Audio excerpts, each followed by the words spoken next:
Hello, it is 11:50 and I'm hungry. So I got my 93% ground beef, 80/20 ground beef, 6 ounces of each. And then I've got some of that tomato salsa that I made over the weekend. And I don't know what I'm going to season it with. Hang on.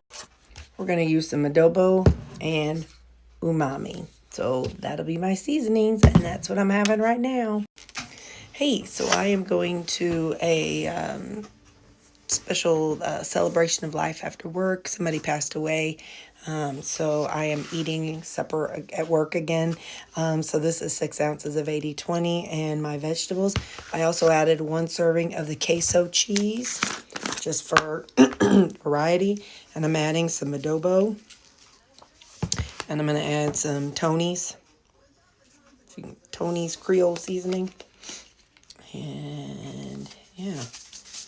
So, all right, so that's going to be my lunch. It's another quick little video. Since I'm eating at work, I do a lot less. So, there you go. That's what we're having for supper. Have a good night. As a creature of habit, I got 4 of these left, so I'm having 2 now.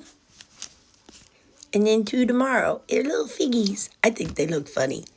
You know what they remind me of? I'm a nurse, so that's what they remind me of. But, anyway. So, yeah, I'm going to have 2 figs. That's how they look inside. They look kind of creepy. But, yeah, that's what I'm eating. Okay, now I'm done. Bye.